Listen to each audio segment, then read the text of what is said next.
பிரியமானவர்களே, இயேசுவின் நாமத்தில் உங்களை நான் வாழ்த்துகிறேன். நல்லா இருக்கீங்களா? சந்தோஷமா இருக்கிறீங்களா?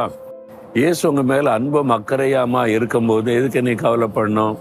உங்க மேல அன்புள்ள தேவன், அக்கறை உள்ள தேவன், பாசமுள்ள ஒரு தேவன், உங்களை கவனித்து கொண்டே இருக்கிற தேவன், உங்களுடைய போக்கையும் வரத்தையும் கவனித்து உங்களுக்கு பாதுகாப்பு கொடுக்கிற ஒரு தேவன் அவர்.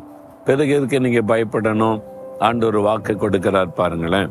நீதிமொழிகள் 3ஆம் அதிகாரம் 26வது வசனம்.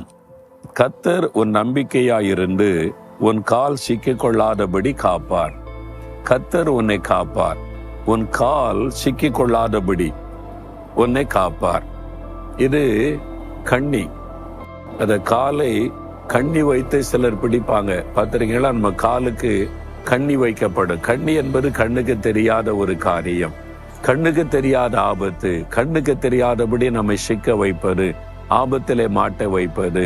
இது பொல்லாத உலகம். நம்மளை எங்கேயாவது கண்ணில் அகப்படுத்தோன்னு சுத்தி திரிகிற ஒரு கூட்டம் மக்கள் இருக்கிறாங்க. அந்த ஆபத்து எங்க இருக்குது, எப்படி இருக்குது, யார் கண்ணி வைக்கிறான்னே தெரியாது. அந்த மாதிரி சூழ்நிலையில நீங்க இருக்கிறீங்களா? சிலரால் அப்படி பாதிக்கப்பட்டிருக்கீங்களா? ஒண்ணு கவலைப்படாதுங்க. அந்த கண்ணில சிக்கி கொள்ளாதபடி கர்த்தர் காப்பார். எத்தனை பேர் கண்ணி வைத்தாலும் உங்களை பாதுகாக்கிற தேவன் உண்டு. கண்ணின்னா தெரியல உங்களுக்கு. அதாவது சில மிருகங்களை பிடிக்க கண்ணி வைப்பாங்க, கூண்டு வைத்தும் பிடிப்பாங்க, கண்ணி வைத்தும் பிடிப்பாங்க. சில பறவைகளை பிடிக்க கண்ணி வைப்பாங்க. நான் கிராமத்துல வளர்ந்த ஆளு. எங்க ஊர்ல நாங்க ஸ்கூல் விடுமுறை நாள்ல நாங்கெல்லாம் சேர்ந்து என்ன பண்ணுவோம்னா, அணில் இருக்குல்ல, அணில், அதை கண்ணி வச்சு பிடிப்போம். அதுக்கு என்ன பண்ணோம், ஒரு வலை மாதிரி செஞ்சு இந்த மாட்டு வால் முடியில தான் கண்ணி தயாரிடும். அது கண்ணுக்கு தெரியாது. அது மாட்டுச்சுன்னா தப்ப முடியாது. அதுல கண்ணியை உண்டாக்கி வச்சு மண்ணில் புதைச்சிருவோம். கண்ணி மாத்திரம் வெளியே இருக்கும், அது கண்ணுக்கே தெரியாது. அப்ப என்ன பண்ணும், இந்த நெல் இருக்குதுல்ல, அதை கொஞ்சம் வறுத்தா ஒன்று மணம் வரும். அதை தூவிட்டா அந்த மணத்துக்கு அணில் இறங்கி அதை சாப்பிட வருமா. அதுக்கு தெரியாது நல்ல ஆகாரம் இருக்குது, மணமா இருக்குது, நம்ம சாப்பிடலான்னு ஆசையா வந்தா இந்த கண்ணில் ஆகப்பட்டுக்கொள்ளும். கால் மாட்டிக்கொள்ளுமா, அவ்வளவுதான், தப்ப முடியாது. உயிரோட அது மாட்டிக்கொள்ளும். நாங்க ஓடி போய் அதை பிடிச்சிருவோம். அப்ப தப்பு நினைச்சாலும் தப்ப முடியாது, கண்ணி அகப்படுத்தி விடும். இதே மாதிரிதான் சாத்தான் நமக்கு ஒருவருமா கண்ணி வைப்பான். சில ஆசைகளை காண்பிப்பான், சில தவறான காரியத்தை காண்பித்து, ஆசைவாத்தை காண்பித்து நம்முடைய வாழ்க்கையில் ஒரு கண்ணியை கொண்டு சிக்க வச்சிடணும் அப்படின்னு பிரயாசப்படுவான். பொய்யான குற்றச்சாட்டு சொல்லுவான். கோபம் வரும்ல, ஏதாவது பேசிடுவீங்கள, அதில் அகப்படுத்தலாம் அப்படின்னு நினைப்பாங்க.